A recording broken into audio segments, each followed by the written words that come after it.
For over 70 years, Queen Elizabeth II has reigned as the Queen of the United Kingdom and the Commonwealth. She is the longest-serving monarch in British history.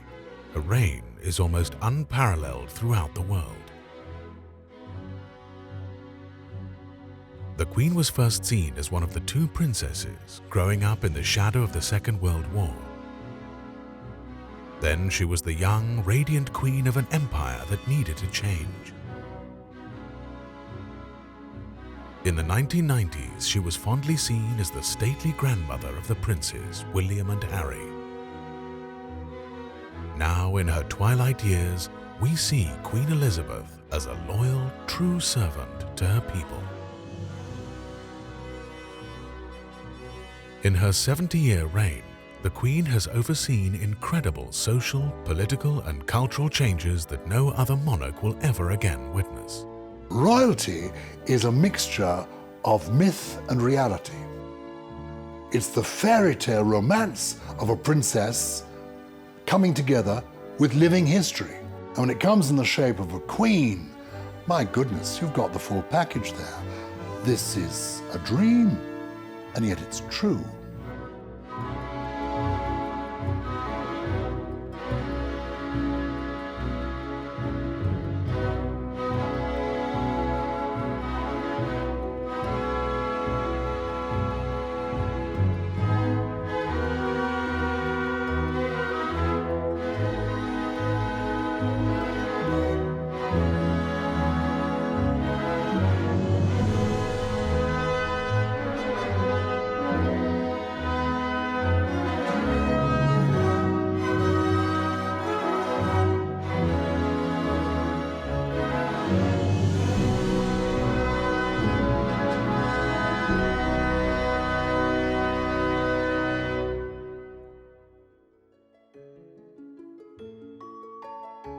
When Princess Elizabeth was a little girl, she didn't expect to be queen one day. She was just a little princess. Special, yes, leading a rarefied life, an unusual life. But her father was the Duke of York, and her mother was the Duchess of York, and they lived in London, in Piccadilly. Quite almost a normal, if very grand, life. She was like Princess Beatrice or Eugenie nowadays. I mean, she was the daughter of the Duchess of York and the Duke of York, lesser members of the royal family. So she grew up with a great reverence for the crown, understanding the importance of duty and the monarchy, but never got that sort of conceit or big-headedness that sometimes goes with actually being in the job. And I believe this gave her a modesty that people respect. In those days, members of the royal family didn't have to do nearly as much as they have to do now. So the Duke and Duchess of York and their two children, Princess Elizabeth, born in 1926, and Princess Margaret in 1930, could pretty much disappear to Scotland from somewhere round about the middle of July till perhaps the middle of October, and hardly would be seen at all. Of King George VI's two daughters, it was Elizabeth who was stoic and steadfast, whereas Margaret was mercurial and mischievous. Elizabeth was discreet, Margaret attention-seeking. Elizabeth was dutiful, Margaret disobedient. Princess Elizabeth was very close to her father, and they were a very tight family unit. He used to call them the four of us. And although they obviously had tours and duties to do, they were quite a sort of stay-at-home family. She wanted to join the Brownies, the Girl Guides. Yes, that was considered a good idea, so they formed a Girl Guide troupe inside Buckingham Palace. And a handful of nice, respectable girls formed the Girl Guide troupe. So she was a Girl Guide, she was a Brownie, but in the safety of a palace. Princess Margaret Rose has feet which at the age of 7 cannot keep still. However, that's what you'd expect of a Brownie of the Leprechaun 6 of the Buckingham Palace pack. I've talked with one of Princess Elizabeth's playmates, who knew her when she was a very little girl. And she said she was great fun to play with, but quite undaring. She didn't ever do anything dangerous. Right from the beginning, she was a well-brought-up, well-behaved, well-ordered little girl. She didn't go to school or university in the traditional way. She was brought up as young aristocratic women of her generation would be. First of all, she was educated at home, and then later a schoolmaster from Eton College gave her special lessons in constitutional history. Princess Elizabeth, of course, was born in the 1920s in the aftermath of the Great War and in the run-up to the Second World War. It was a time of austerity, and through the 1930s it was a time of unemployment. For the 14th year out of 15, His Royal Highness the Duke of York spends a night at his camp, where under the industrial welfare movement 400 boys from the public schools and industrial centres are spending their holiday together in the comradeship of the open air. Her parents were a little bit more in touch with what was going on in the real world. And I think that was a good thing. So the Queen would have been aware, even as a youngster, that things were not good on the outside, that many of her subjects were having a very, very difficult time. Previous generations of royals, that wouldn't have applied. They would have been away in their palaces and wouldn't have had anything to do with, let's say, ordinary people. Not so in the case of Princess Elizabeth. Second prize, we think, goes to Princess Elizabeth.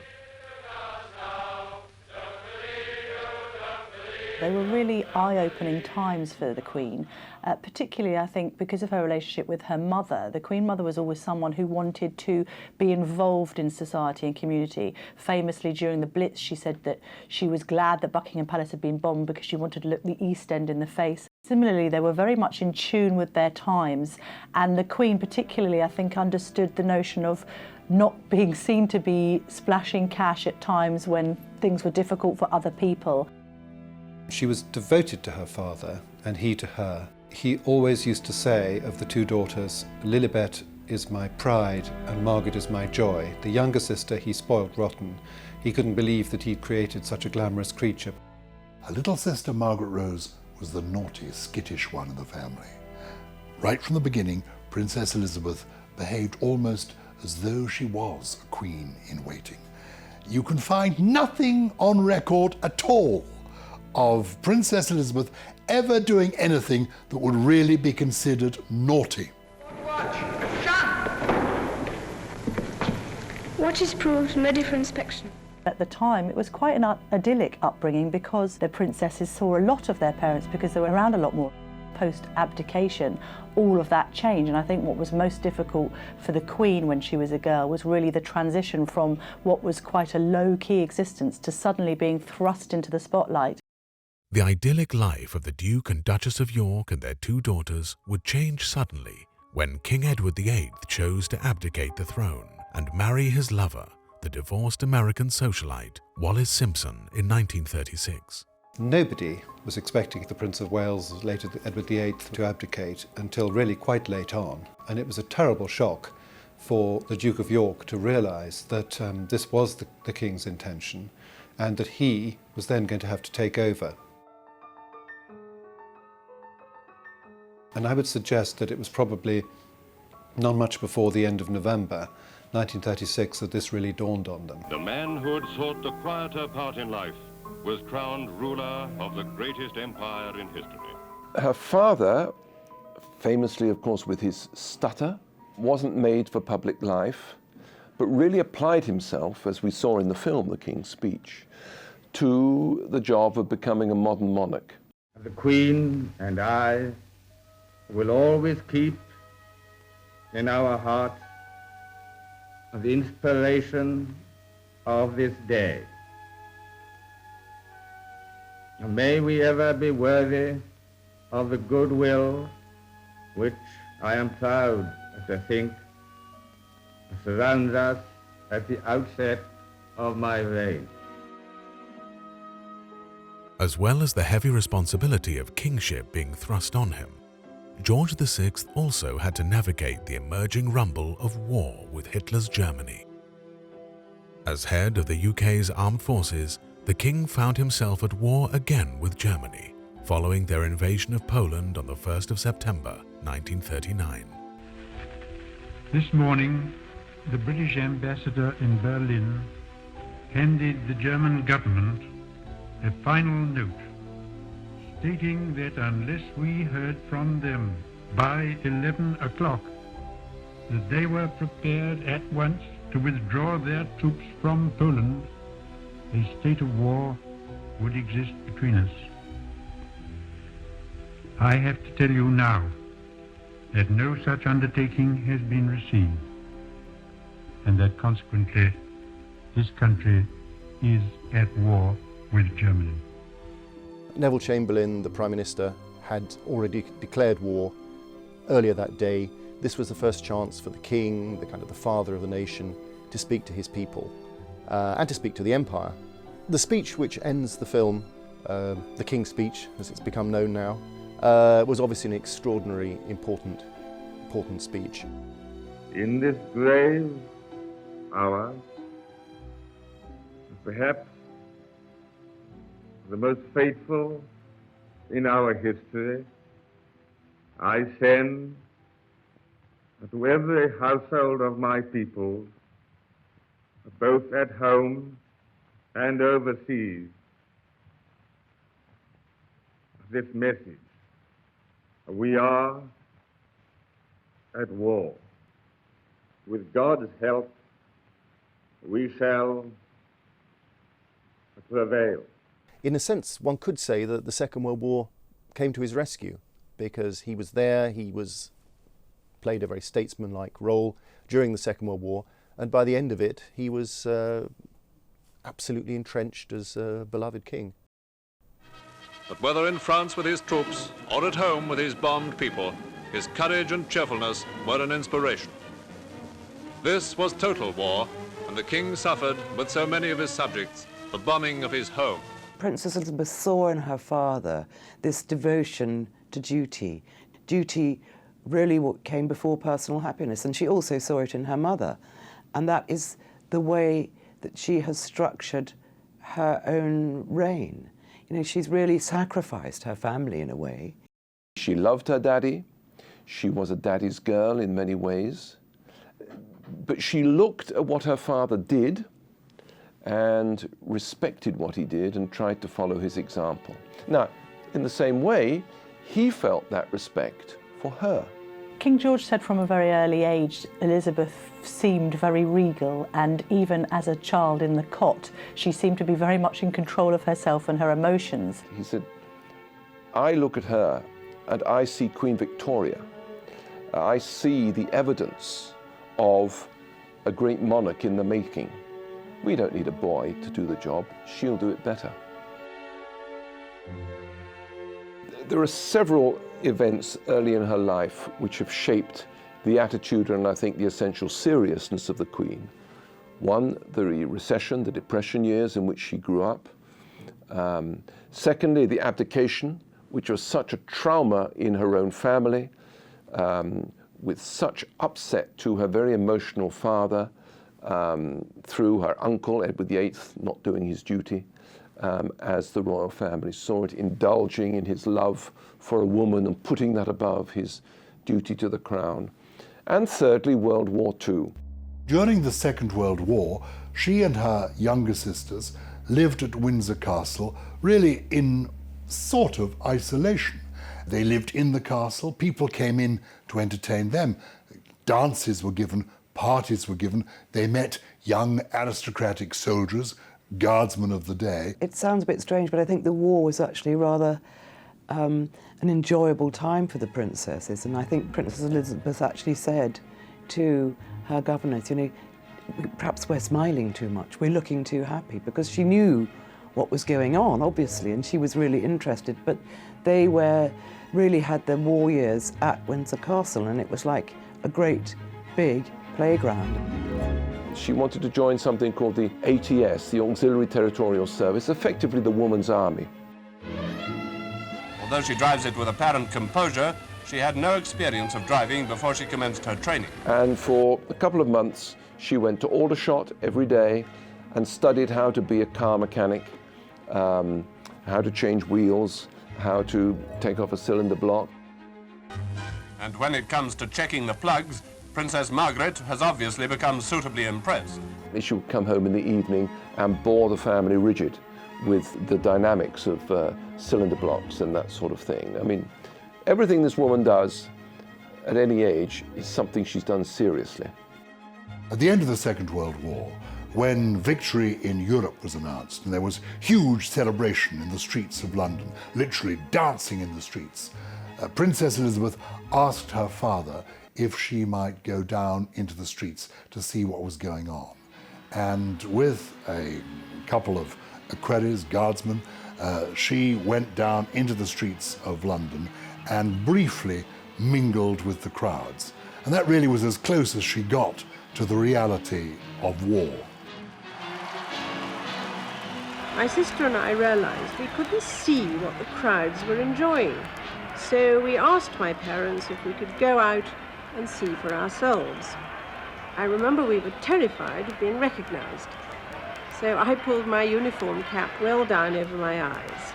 We cheered the King and Queen on the balcony and then walked miles through the streets. I think it was one of the most memorable nights of my life. It was the Emperor Napoleon who said, if you want to understand a person, you should look at the way the world was in the year that person turned 21. Well, the Queen became 21 in the 1940s, and she has the values of a woman of that generation. She is decent, she is discreet, she does her duty. It was during the Second World War that Princess Elizabeth first met the dashing naval officer Prince Philip of Greece and Denmark. Theirs was a love affair that would last for 7 decades. One of the extraordinary things about the Queen is that she fell in love and married just about the first man she met. And of course, it's a slight exaggeration, but she met Prince Philip of Greece, as he then was, in 1939, when he was a dashing naval cadet at Dartmouth Naval College. She'd met him before at family occasions, but this was the occasion when, by her own account, the spark was struck. Very dashing and very handsome, and I mean, quite unusually. She actually thought, this man is wonderful, you know, as a 13-year-old could think, you know, a handsome prince, and never really had any affection for any other man ever since.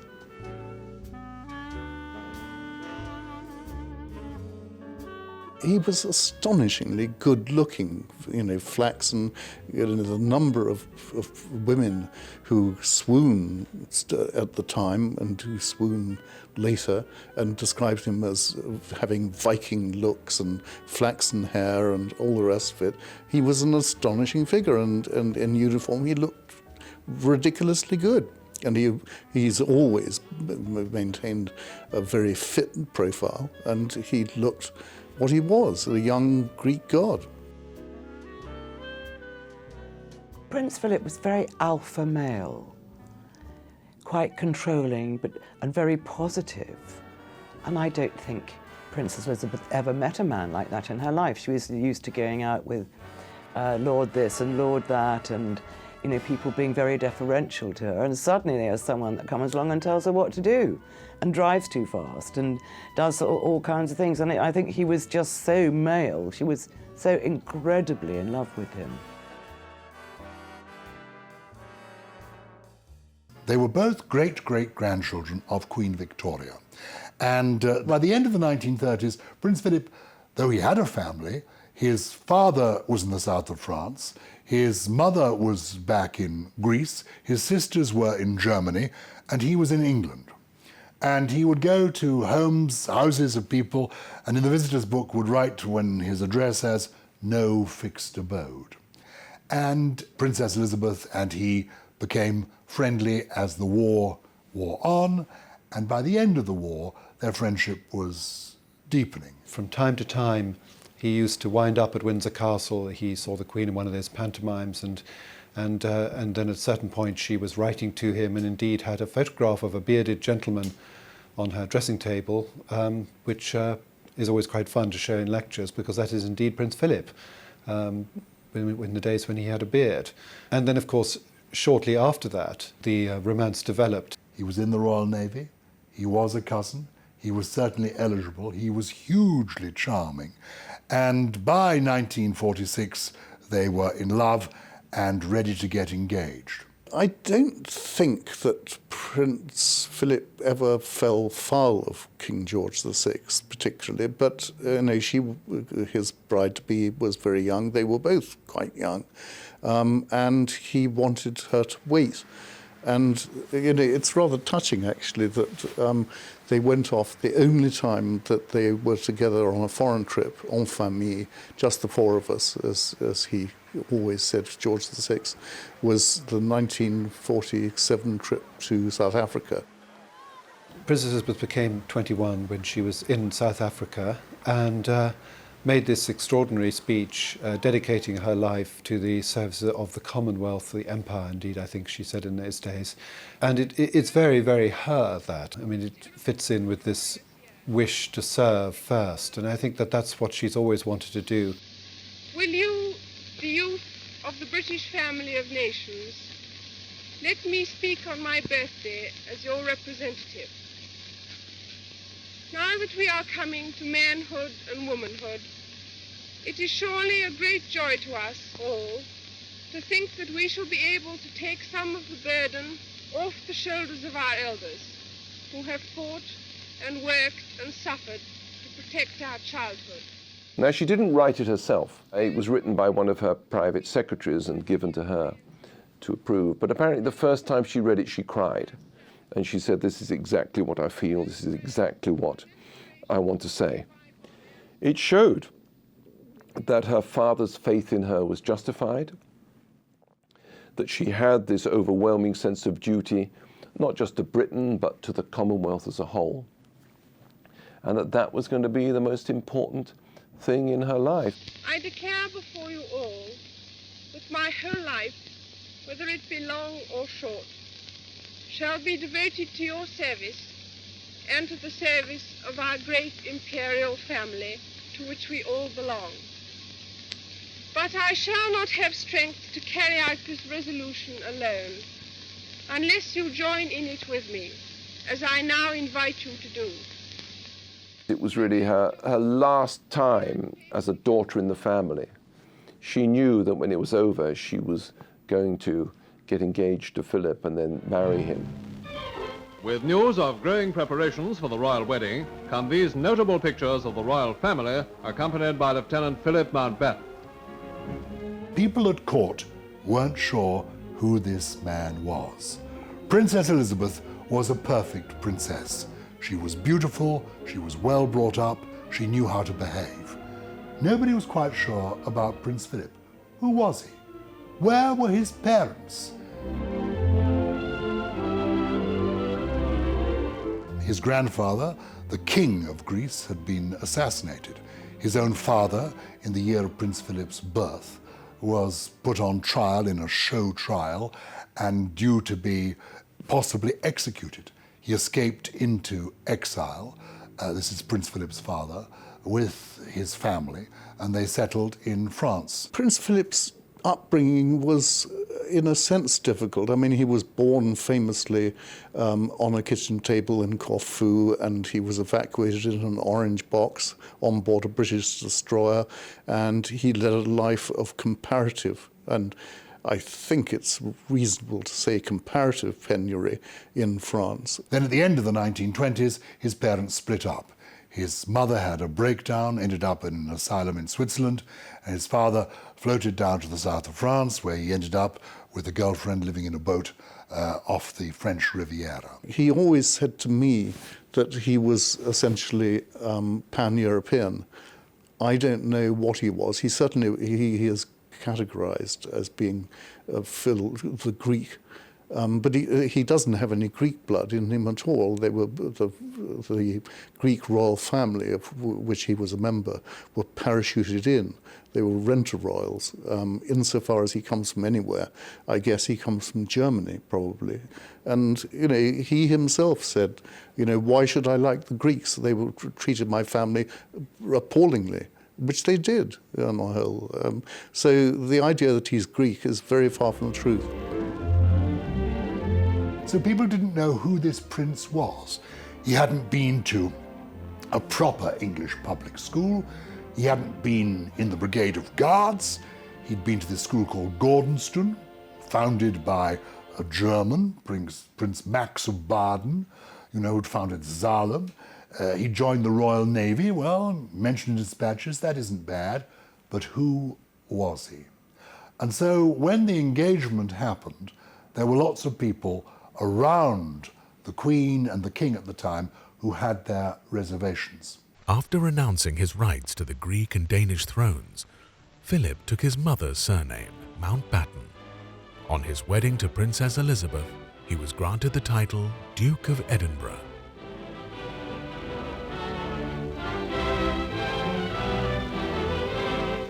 Homage and rejoicing, side by side with glowing pageantry, marked Britain's greatest royal occasion since the Coronation. The royal wedding was seen as a sort of new Elizabethan age. The country was in a terrible state. It was very austere right after the war, and suddenly there's this beautiful bride, because you know, Princess Elizabeth was incredibly beautiful, and this handsome naval officer were going to carry the country out of the doldrums of war and present them with a golden future. But the feeling was very much of their wedding. It was like a fairy tale. Before long, the calls of the people were answered as onto the famous balcony came the bride and bridegroom.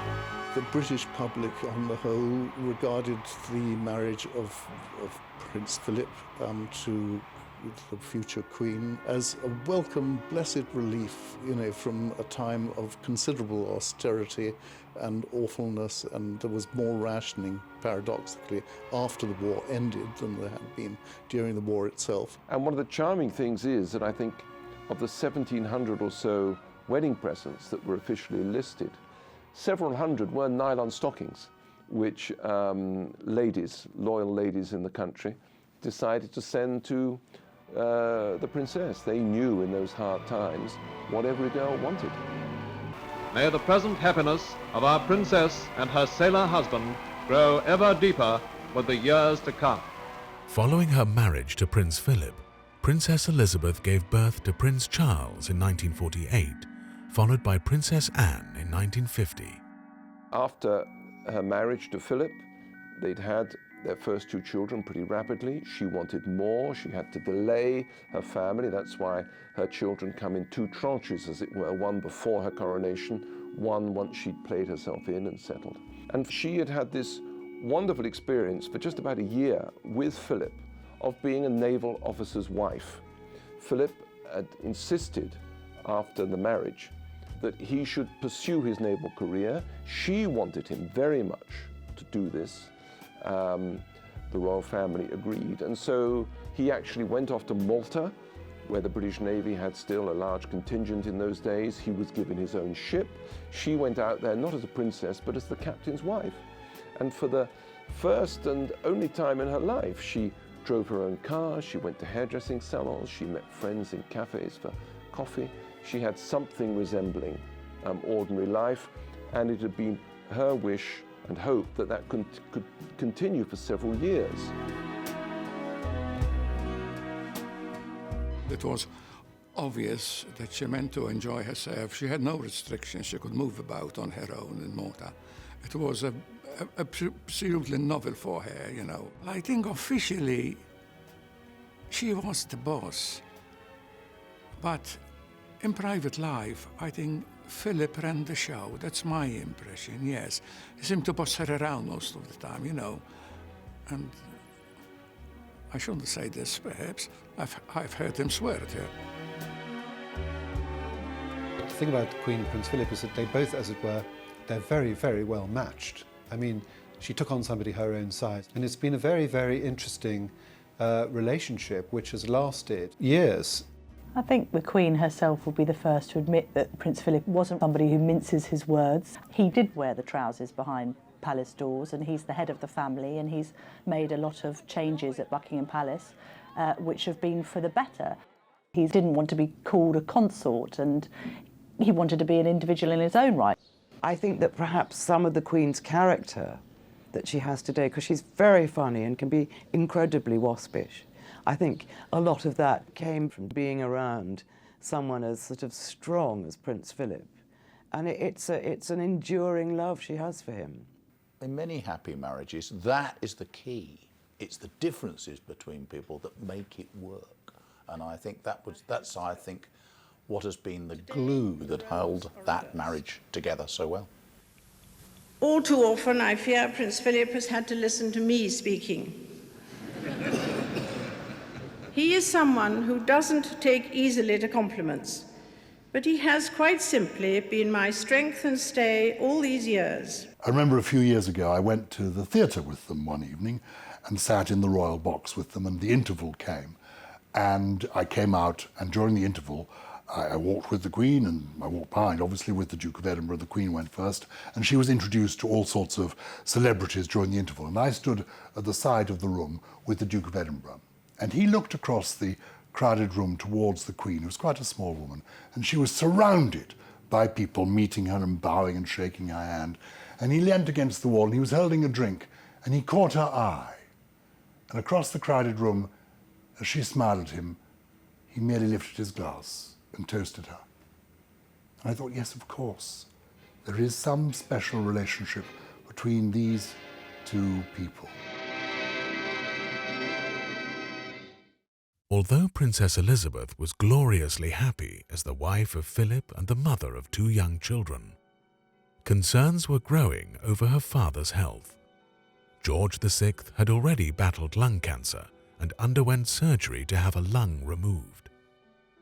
On the morning of the 6th of February 1952, George VI died from a coronary thrombosis at the age of 56. The nation mourned the death of their king, a man they had taken to their heart after he had stayed with his family and fellow Londoners during the dark days of the London Blitz. The King's unexpected death changed everything, not only for Elizabeth but for Philip too. Their first tour, so to speak, was brought to an abrupt halt when they heard news of the King's death, where in Kenya, of course, it was the Duke of Edinburgh that broke the news to Princess Elizabeth, and understandably she was devastated. You get this extraordinary vision of the Queen coming down the steps to meet all these ancient ministers like Winston Churchill, born in 1874, who'd served in Queen Victoria's army, junior minister under Edward VII, who was then her Prime Minister, Attlee and Eden and Mountbatten and the Duke of Gloucester and all these other figures that were standing there, and the old cars that came to meet her. And she arrives back into her country to take over the reins of being sovereign. From that moment when she stepped onto the runway back in Britain, people were bowing to her and she was the new Queen. And it was a mortal blow to Prince Philip, because he realised that family life, as he knew it, was over. I mean, he realised it in a way before she did. The enormity of the situation hit him. Suddenly she's Queen and she can't be the wife anymore, the mother. She can't be the mother anymore. I mean, she really had very little time to be with her children. So Prince Philip, in a way, sort of became the house husband. From 1952, as soon as she became Queen, she was off on lots of royal tours, and in the early days they were very lengthy. They often went by ship. So I think there was a distance between her and her children that hadn't applied in her own case. Basically, Prince Philip, in a way, lost his wife to the role of duty.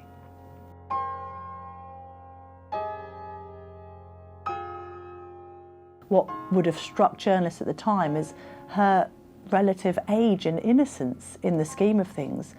She was certainly a very well-read and well-schooled woman of her tender years in those days.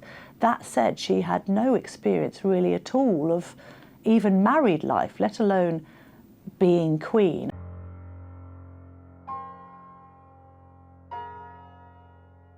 If you lose a parent at any age is difficult. If you're going to be the next monarch, if you know that your father dies and you're going to step into the job, one can't begin to imagine the sort of weight of responsibility, the weight of apprehension and suspension that that would give you. So I think that when her father died, it was a cataclysm both personally, and then she had to face the fact that she was going to be the monarch of the United Kingdom. There was anxiety to start with when George VI died so young, a father figure. How could this young girl cope? And then it was actually Winston Churchill who, in his speech of mourning and farewell to George VI and welcome to the new Queen, pointed out that here she was, modern Elizabeth, coming to the throne at the same age as the first Queen Elizabeth in Tudor times. And here perhaps Britain and the whole Commonwealth had the chance of a modern Elizabethan age. As with her father, Princess Elizabeth became the reigning monarch when it was least expected. 4 months after King George VI's death, the coronation of Elizabeth II was set to take place on the 2nd of June, 1952. Television was just taking off. Lo and behold, we had the coronation in 1953. So many people acquired their television sets for that. My family did. We sat in the house. My dad bought a television. The neighbours came round, as in so many other cases. And really, that set television going as well. I think there was very much the notion that this should be a world event and that everybody in the Commonwealth should be able to enjoy what was an occasion where they would be seeing their Queen crowned. She was very worried that she might make mistakes that would be recorded live on television. I solemnly promise so to do. There's also several very emotional private moments in the service, like when she took communion, another moment when she has to bare most of the upper part of her breast and have the coronation oil anointed there. She didn't want that to be shown on television. The people wanted to see royalty. They wanted to not just be able to watch them physically in London, but I think they really needed to see this happening.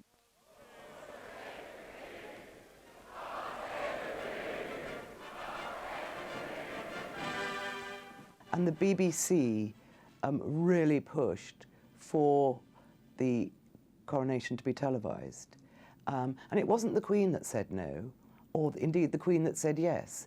It was actually, her advisors were very sniffy about it and said, no, no, no, it can't possibly be the case because there'll be men with cloth caps in pubs, you know, they won't be deferring. There was a national outcry. You know, people said, look, you know, it says the Queen should be crowned in the sight of all the people, and these days the people are watching their tellies. It was televised, as we know, and of course it was a huge, huge success and a sort of bringing together of the Commonwealth and the whole world, in fact. I think for the Queen it was a very momentous occasion in her life, not just because of the worldwide following, but because she's a deeply religious woman, and making her vow before God in such austere circumstances to serve her country was really a defining moment for her in her life. She'd always had a strong sense of duty, but that became even stronger. And, you know, her coronation was a religious service as much as anything else, and she was very much at the centre of a religious ceremony presided over by the Archbishop, by her Archbishop. What really changed her life totally after the coronation in 1953 was the sense that she was on her own, she was chosen by God, if you like. Now that she was no longer ever likely to be the Queen, Princess Margaret believed she was sufficiently out of the royal spotlight to live a freer life. No longer as restricted by royal convention, she felt free to pursue her love for Group Captain Peter Townsend. Very soon after the coronation, the euphoria of that great event was overshadowed by the Margaret Townsend affair. The Queen was in conflict there because as head of the Church of England, she could not really permit her sister to marry a divorced man. But as the sister of Princess Margaret, she obviously was very keen that Princess Margaret should be happy. And it wasn't easy.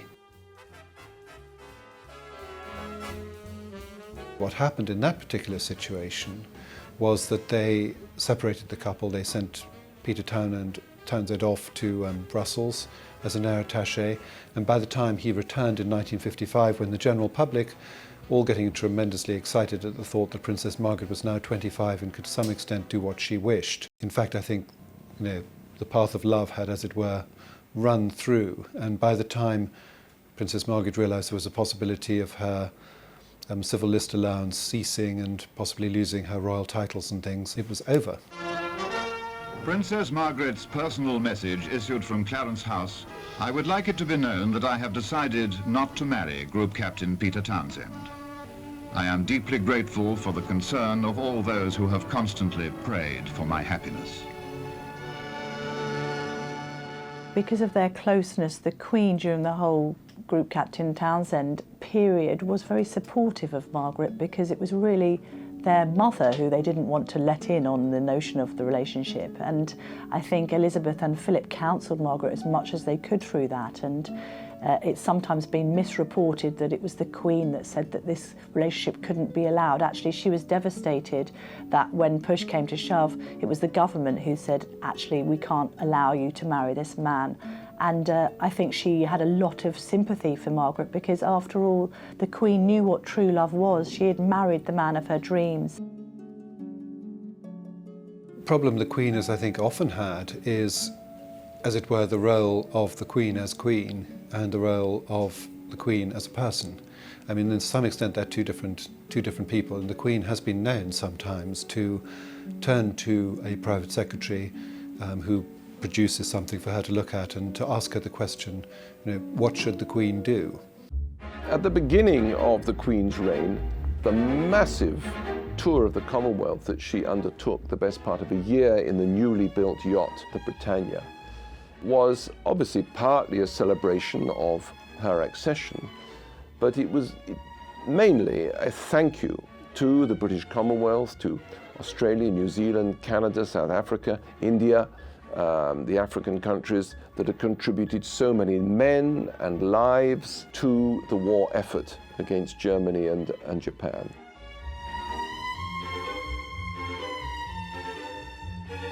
When the Queen came to the throne, we still had the British Empire.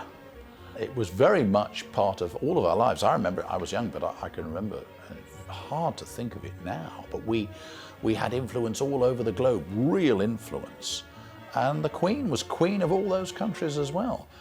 It became the Commonwealth, a much looser association of mostly friendly countries.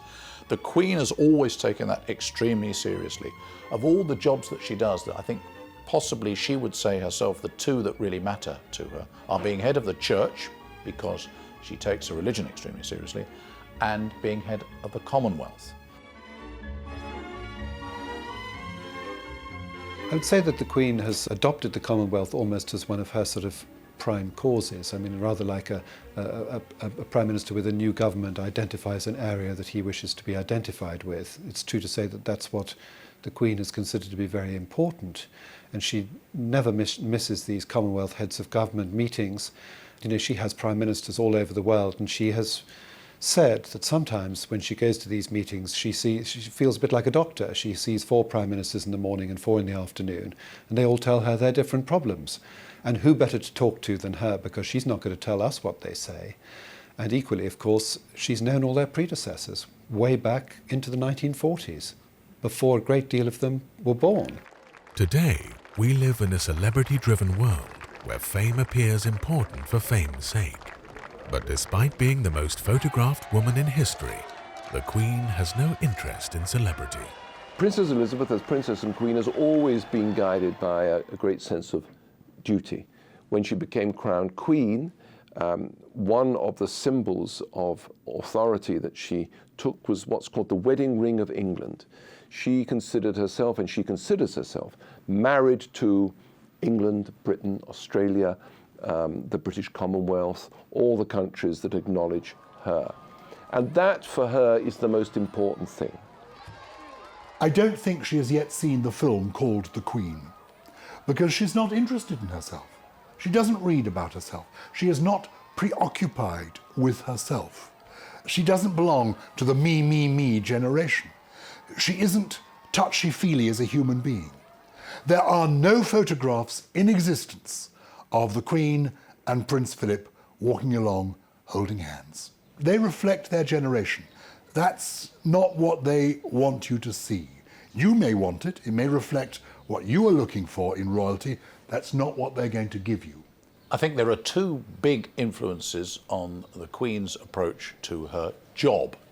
One was the example of what happened with her uncle, Edward VIII, king for such a short time, never even crowned. I think that would have instilled in her the idea that you do not walk away from what is your duty. What her father had done, she carried on, and I think succeeded even more, if you like. She was even more taken to people's hearts than her father had been. See you. It's wonderful. She's our monarch, and for her to take her time to speak to me, it's wonderful. I can't believe it. I made it. One of the most interesting things I ever heard about the Queen, said to me by one of her private secretaries, and it was this, that the Queen sees it as her duty to walk at the pace of the slowest person in the land, so that nobody in the country feels left behind. And so the Queen has actually been hugely inclusive in the way that she's run things. Many British prime ministers and governments have been elected, served and defeated since 1952, but the Queen has remained. From Winston Churchill to Margaret Thatcher, the Queen has now advised 14 prime ministers with her knowledge and insight on world affairs. There is no doubt at all that she had a special feeling for Winston Churchill. None whatsoever, because she'd known him since she was literally a little girl. She sat on Winston Churchill's knee. He was a friend of her parents. Her father went through the Second World War with Winston Churchill. She was a young girl in her mid-20s when she became Queen, and Winston Churchill, the grand old man of European politics, was her first Prime Minister. He was the special Prime Minister. Since then, I think, she's seen them come and go and been very skillful at not letting them become too intimate with her. James Callaghan, a British Prime Minister, said to me once, you know, royalty, they offer you friendliness, not friendship. There is a difference. The idea has always been that at least once a week on a Tuesday, the Prime Minister makes time, clears his diary and goes over to Buckingham Palace to talk to the Queen. The Prime Minister just sits and talks in total confidence, totally openly with the Queen about what's going on. She listens. She does much more listening than anything else. A few years ago, I found myself at a private party in a corner making conversation with the Queen. And I found myself talking about the Prime Minister of the day, John Major. And I found myself saying to the Queen, oh, you had an audience with him today. And there was a recession at the time. And I said, you know, it's very bad, the recession. She said, it's very bad. And she said, you know, I've been Queen since 1952. I said, I do know that, Your Majesty. She said, you know, I've had 13 Prime Ministers. I said, oh, yes, I know that too, Your Majesty. And, you know, we have one of these recessions every few years, and I'm not sure any of my Prime Ministers knows what to do about it. She's very dry, the Queen. She's got a very good sense of humour. I would say that if you succeeded in making the Queen laugh, you can be genuinely 100% certain that you have amused her. She is a very amusing person. People always think the Queen is looking rather serious, And this is simply because she's a bit older now and she's got one of those faces that looks solemn when it's in repose. But when she smiles, her face is absolutely transformed and she looks wonderful, radiant. But she's also very amusing and does impressions. Some impressions of individuals, but she does accents.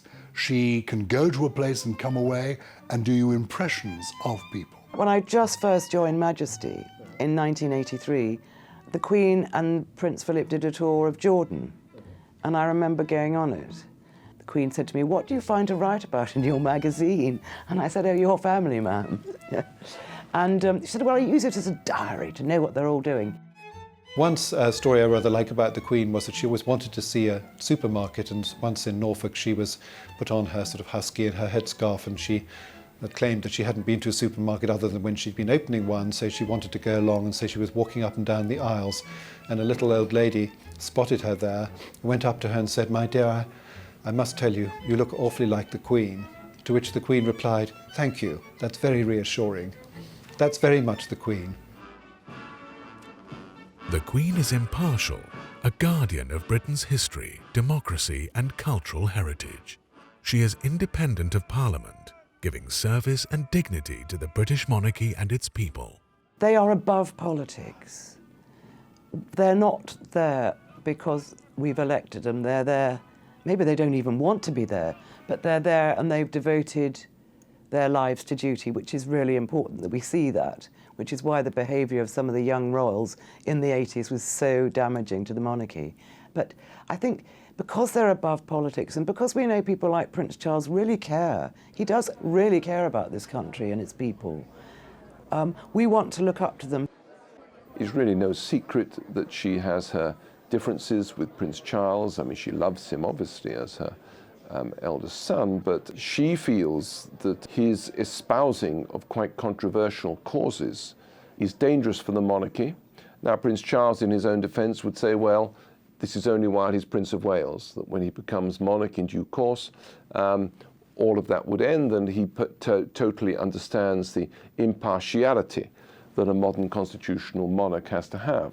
When you look at Charles and Andrew, you can probably make comparisons with William and Harry, in that Andrew's the spare to the heir as Harry is, and they can both get away with a bit more, and they might be labelled party princes or playboy princes because they haven't got the burden of responsibility on their shoulders. They aren't going to be the future king. He also had a very gung-ho image in that he was out in the Falklands and flying helicopters and generally being quite macho, and it fitted in with that whole Top Gun image. The Queen's relationship with Prince Andrew has remained constant, in spite of the controversies surrounding Prince Andrew's relationship with Jeffrey Epstein. Following the subsequent allegations from Victoria Giuffre, the Queen has shown the same loyalty to her second son that she gives to her country. These are her indulged younger sons, and she's fond of them, and perhaps she's less critical of them than she is of Charles. Yeah, what did you think of it? Thanks. I thought it was great. Well, Prince Edward didn't have a great press in those days because I think he was very much in his elder brother's shadow as the youngest child. He didn't do very well in the Royal Marines and so was labelled soft, if not gay in some quarters, which was later denied by his wife in the ill-fated interview she gave to the fake sheikh, not knowing that he was undercover at the time, headlined, My Edward's Not Gay. And I think really he suffered a bad press because he tried to have his own endeavours and he ran Ardent, his production company. It didn't do very well. I think the nail in the coffin was when he went and filmed Prince William at Eton, when he had been expressly told not to, and that really ended his career, and the Queen didn't want the bad publicity. On this particular occasion, we are celebrating something which is really an accident of birth over which I had no control. And for which I seriously owe one very important thank you, which is to my mother and father. I think people will say that Princess Anne is her biggest support, and that is both personally as her only daughter, but also in a professional sense, in that she is an absolute tireless workhorse for the royal family. She carries out multiple engagements most days of the week, and in that respect she is the firm's #1 performer. And the Queen really admires that in her daughter. I think probably Princess Anne actually is more like Prince Philip than her mother in some other respects. She's also very straight talking and no nonsense. But I think the Queen's close with all of her children.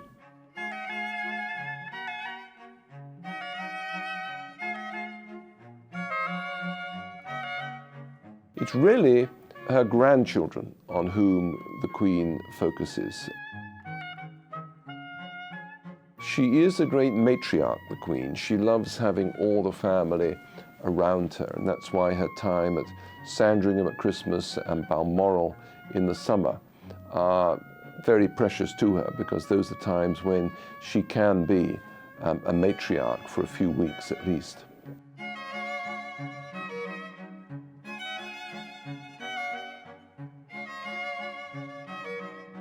The royal family has reflected family life in general, because behind palace gates they are a normal family with normal problems and normal emotions.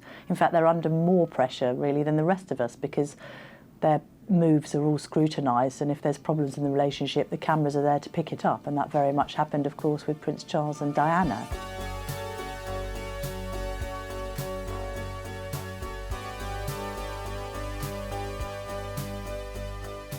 But the interesting thing about Diana Spencer, who became Princess Diana, was that she rather came out of nowhere. No one really spotted her.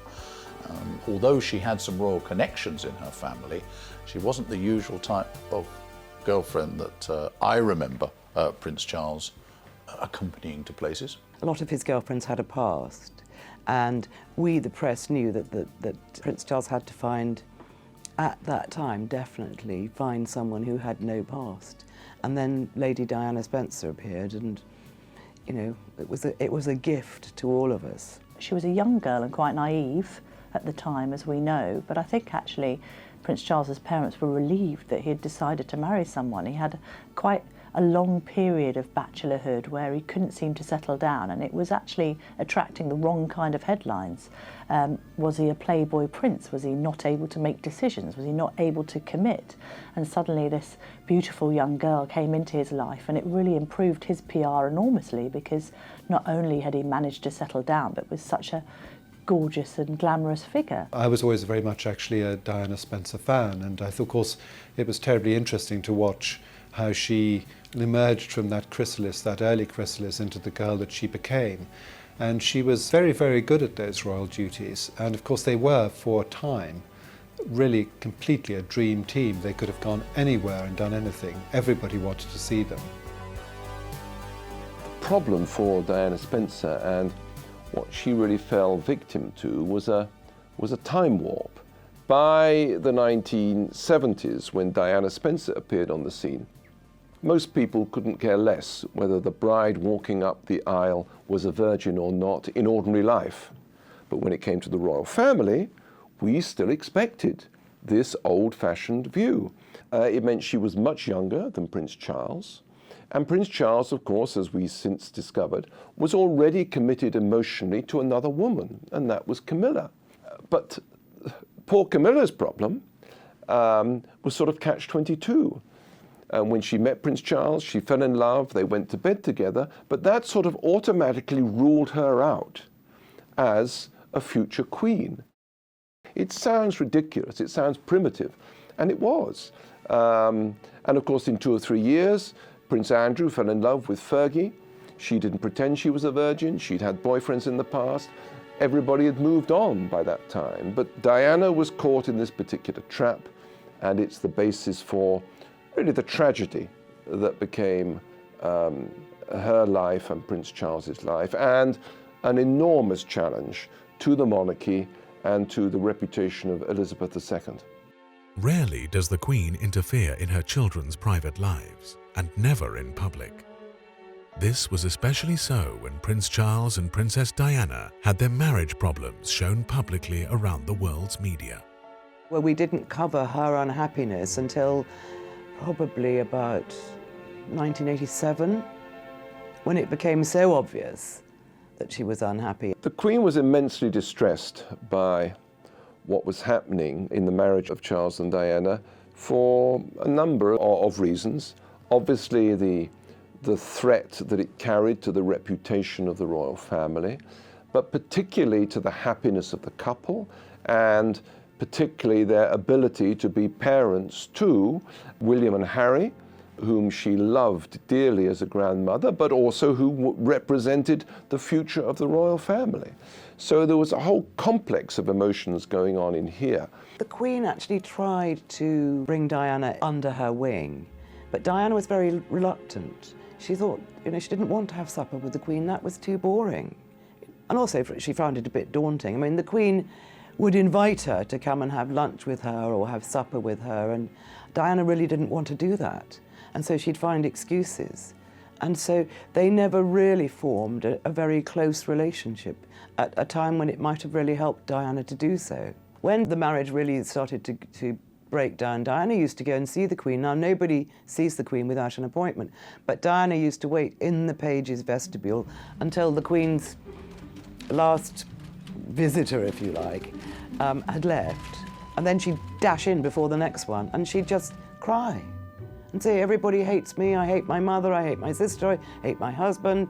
And the Queen, not used to this kind of moral confrontation, just didn't know how to handle Diana.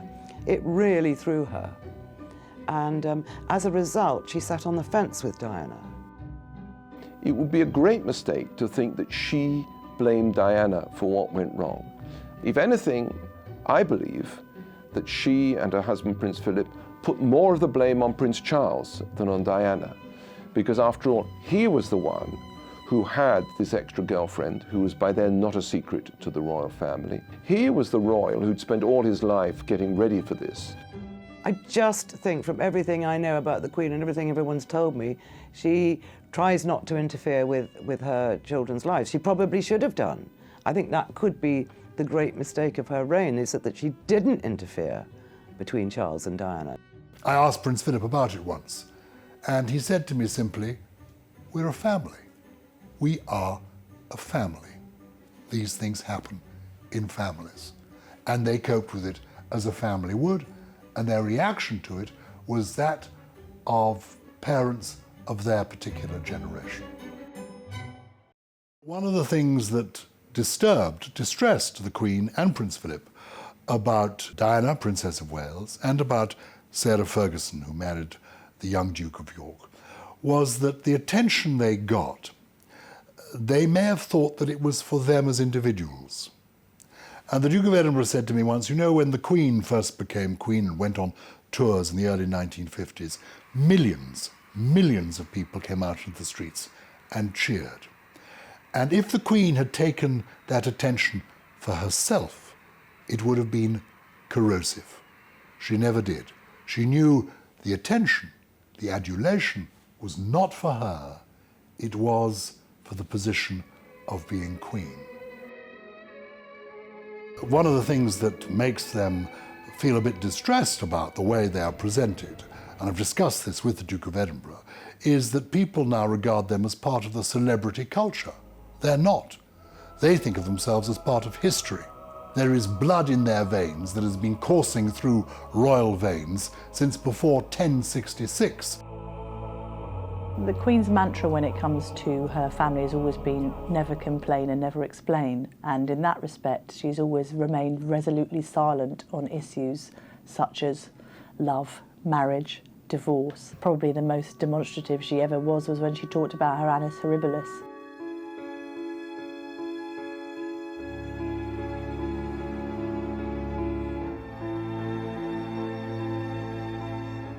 Well, 1992 was the worst year, so the Queen says, of her life. She called it her annus horribilis. Now, there was the divorce of Andrew and Fergie. Before that, there was the fire at Windsor Castle, when the Queen sort of almost saw her. It was on her wedding anniversary, and I think she almost felt her life was going up in flames. And then, of course, the separation of the Prince and Princess of Wales, which really was something the Queen had tried incredibly hard to help them avoid. She said, just try a bit longer, just try a bit longer. And then she realized that, it wasn't going to work. So that was a really rotten year for her. Shortly after the Windsor fire, The Queen was scheduled to make a speech, and she didn't duck the issue, she didn't avoid it. She was ill herself. She had a terrible sore throat from the smoke and from a cold that she was suffering from.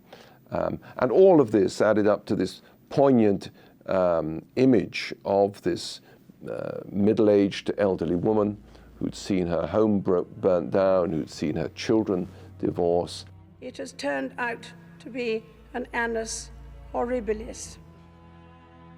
If it hadn't been Latin, she wouldn't have been able to say it. But suddenly it provided her with a format for broaching this dreadful subject. And she did, and of course, people loved her the more for it and rallied round and gave her the emotional support that the monarchy had so often offered to them. With continuing controversies surrounding her children's personal lives being highlighted around the world, the Queen took solace in rebuilding Windsor Castle after its catastrophic fire. Little could she know that the greatest tragedy which would raise doubts about her reign was about to unfold on the 31st of August 1997 in Paris. I was asleep in bed and the phone rang and one of my bosses said, "Nick, there's been a car crash in Paris. Dodi Fayed is dead and we think the princess is dead too."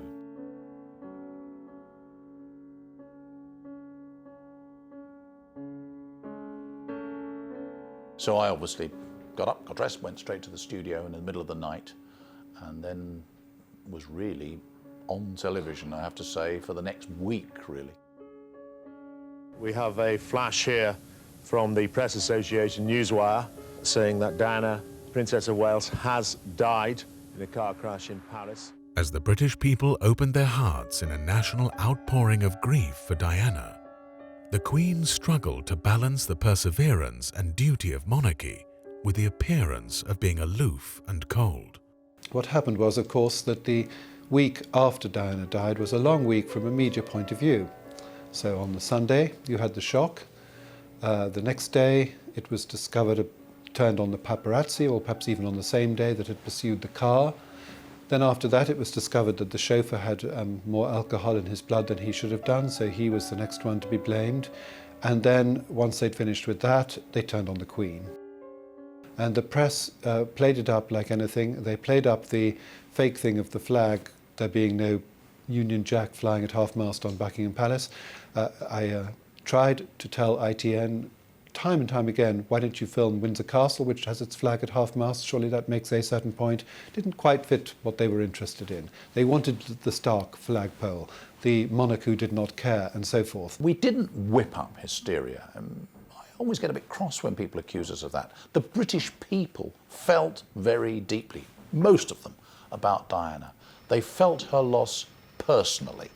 And we were very aware that we shouldn't inflame people. We shouldn't say, oh, the Queen's being terrible, she hasn't come down to London to meet the crowds. We tried to be very careful about what we were doing. But the story just swept along. No one could have imagined what had happened to Diana and what would happen in the days that followed. With Diana's death, the Queen did what she's always done. Remember, she likes continuity, and she did what her father would have done and what her grandfather would have done. So they button down the hatches, stay at Balmoral, on the outward act as if nothing so terrible has happened. But she completely misread the mood of the country, because you're in the ivory tower of Balmoral. You don't know what's going down in London.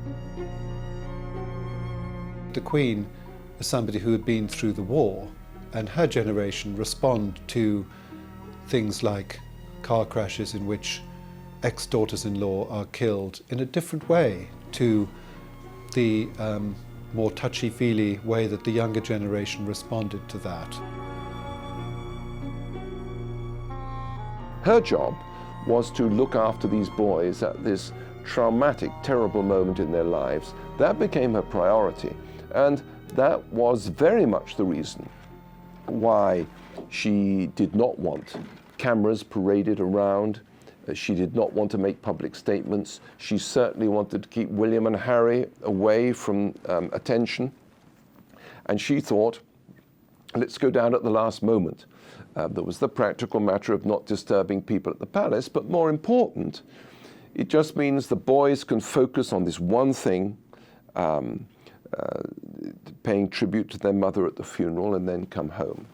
Well, of course, that was not how people in London, nor indeed through the media people around the world, saw it. Well, the Queen, when she came back to Buckingham Palace from Scotland, I think she was actually extremely nervous because she could feel the hostility of the crowd. So she did a walkabout, and actually she heard people say, "Oh, about time you've come." You know, they can hear an awful lot of things that the crowd say.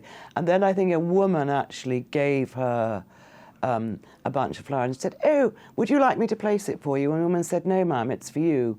And that sort of broke the ice. It was that moment. And I think suddenly people saw her. Instead of feeling all prickly and angry, they suddenly thought, my goodness, this is a grandmother and she's got to deal with all this. I suppose it was a sort of natural feeling of sympathy in many ways for the Queen, plus the fact, and I remember this terribly well, the Queen went on television live from Buckingham Palace to address the nation in the middle of all of that. And it was a very masterful speech. What I say to you now, as your Queen and as a grandmother, I say from my heart. She used the famous words, "as your Queen and a grandmother." That was a very important thing to say, to remind people that she isn't just some remote figure, but she has a family, children, grandchildren, and all the sorrows and pleasures that that brings to everybody. For a woman who's thought of as conservative and a bit stick in the mud, she's always shown throughout her reign in moments of crisis the ability to think on her feet and switch and change. There was a time when Prince William wasn't terribly keen to walk in the procession because he thought the whole thing had turned into a terrible, ghastly media shenanigans. But the night before, Prince Philip said to him, "I think when you're older, you would regret it if you didn't walk in your mother's procession, and I will walk with you." And that's an immensely supportive grandfather. I think he got it absolutely right. And there's a moment, if you look at the footage of that they're passing under Whitehall and they think the cameras aren't on them, and Prince Philip sort of leans over and says, "How's it going?" That's what you need from a grandfather on an occasion of that kind, I think. In the aftermath of Princess Diana's sudden death, the Queen and Prince Philip continued to support the two young princes, William and Harry, helping them cope with the demands of royal life without their mother's guidance. In 2002, the Queen was to suffer a tragic double loss within 2 months. Princess Margaret, her playful sister princess, died in February. The loss of her confident and much-loved sister affected the Queen immensely. At Princess Margaret's funeral, the Queen could not hide her sorrow, shedding a tear in public for the first time in her reign. This is a terribly sad day for all my family, particularly, of course, for the Queen, my mama. My darling aunt had such a dreadful time in the last few years with her awful illness, and she loved life and lived it to the full. We shall all miss her dreadfully, and on behalf of the whole of my family, in particular, my grandmother, Queen Elizabeth, thank all those wonderful people who already have sent in their condolences and their marvellous letters of sympathy. They are so greatly appreciated. 1 month later, Queen Elizabeth sat at her mother's bedside as the Queen Mother died on the 30th of March 2002, aged 101 years old. First and foremost, our thoughts and prayers are with the Queen, particularly after the loss so recently of Princess Margaret, and of course with all the royal family for whom the Queen Mother meant so much. She was someone we were immensely proud of. She was a dominant, unifying figure in our country's history for the best part of a century, never more so than in the Blitz when she insisted on staying in London, and she represented not just her own spirit, but the spirit of the British people in those dark times. Despite her personal grief that year, the Queen celebrated her Golden Jubilee with gusto, marking the 50th anniversary of her accession to the throne.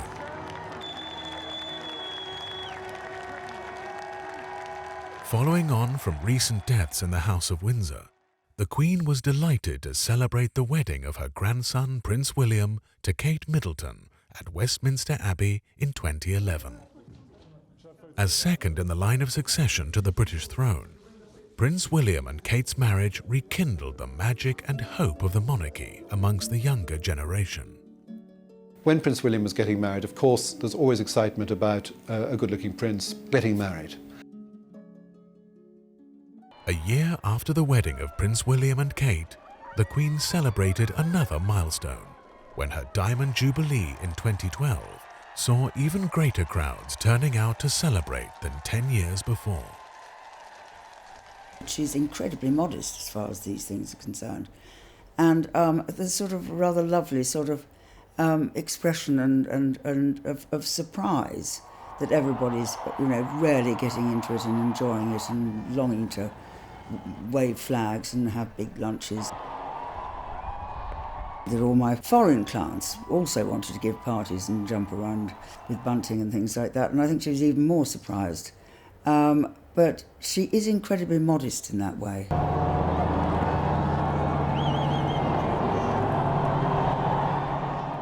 The next generation of the House of Windsor announced their arrival with the birth of Prince George of Cambridge on July the 22nd, 2013 at St Mary's Hospital, London.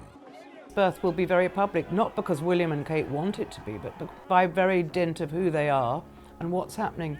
It's going to be completely global. We welcome, with humble duty, a future king. Put an easel in the forecourt of Buckingham Palace, as they did with Prince William, on which is a sort of a formal announcement. Princess Charlotte of Cambridge was born as a sister to Prince George on May the 2nd, 2015.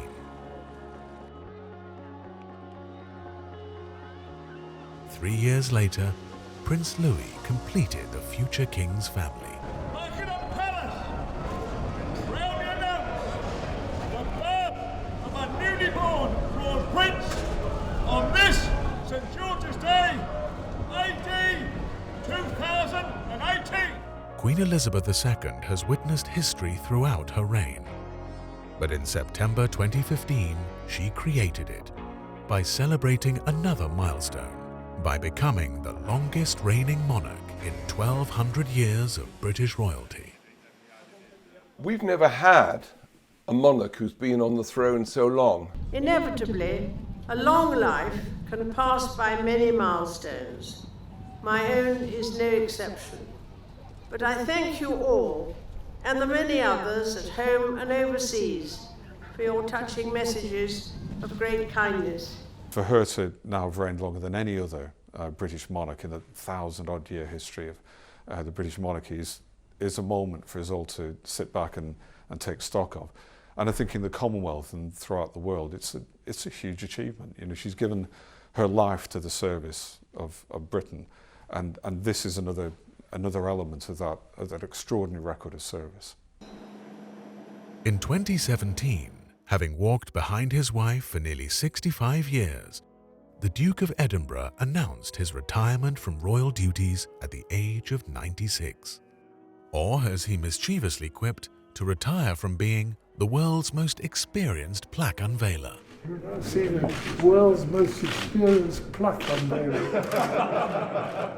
I've been very proud to play Prince Philip. He's such an intriguing, rich, conflicted character, especially in his early years. And we're very proud of the royal family, or at least I am, in England. But he's 96.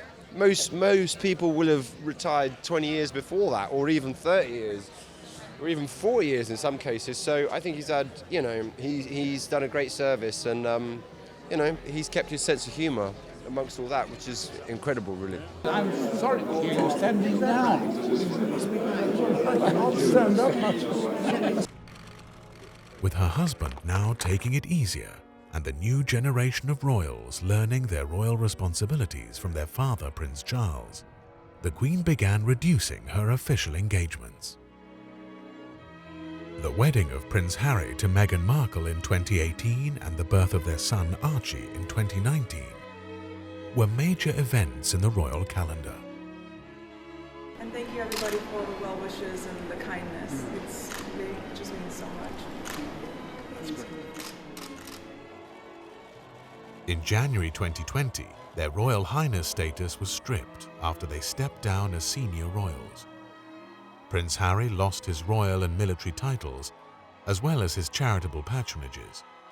Shortly afterwards, the couple moved to America and began to build their life outside the royal family before the COVID pandemic struck.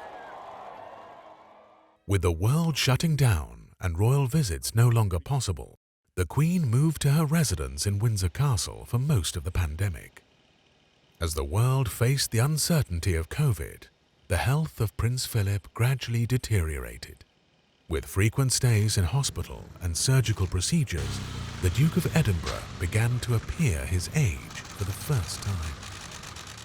On April the 9th, 2021, the Duke of Edinburgh and husband to the Queen died peacefully, just weeks short of his 100th birthday. The golden days of British monarchy are very slowly coming to a close. And I think that, you know, the loss of the Duke of Edinburgh, he and the Queen were married, as we know, for 73 years. When a figure like Prince Philip is removed from the scene, of course it leaves a great void. Prince Philip's funeral service took place in St. George's Chapel at Windsor Castle. Because of COVID restrictions, it was not the grand affair first planned to acknowledge the years of service that the Duke of Edinburgh had given to his Queen and country. Duty seems to be a word that lots of people don't know the meaning of these days, and Prince Philip and the Queen were raised with it. I don't think this is a year that she will look back on as she did once before as an annus horribilis. I don't think she'd think of it in terms of it being horrible. I mean, it's losing her husband goes beyond that. This really is a sad point for us as a Navy. It's a point of reflection, and we're paying tribute really by remembering the exemplary service that Prince Philip provided. You look at his life, and it was this life of service to the nation and to help people, and that is something very, very special. And I think that's his legacy. His legacy is one of reverence and respect and example for all of us to follow. As the royal family grieved the loss of a father and grandfather, the Queen mourned her husband and partner of nearly 80 years. When the Queen was photographed sitting alone in her sorrow due to COVID restrictions, she earned the respect and admiration of her people. Although her Prime Minister, Boris Johnson, was later discovered to have broken his own government's lockdown laws, the Queen would never have broken laws made in her name, whilst the rest of her people abided by them. As the Queen entered her 70th anniversary year of being crowned, she announced that her beloved Windsor Castle was to become her permanent home. The Queen symbolises stability and sovereignty. People like me who are sort of monarchists, we like the royal family and the Queen not only for political reasons because we think it's a good system, but also for historical reasons, I would say for emotional, even aesthetical reasons. It's a much more wider thing. There is a great affection for the Queen and the royal family. The Queen has never given a public interview. The majesty of the Queen is that she will never reveal. From personal feelings to great affairs of state, what the Queen hears from world leaders remains with the Queen. Being the sort of character that she has always accepted her role in life, and she is very, very dutiful. I've been writing articles and books about the royal family for just about 40 years, since the early 70s. And I have to say that though I think I know the Queen and the monarchy pretty well, the essence of the Queen remains an enigma to me.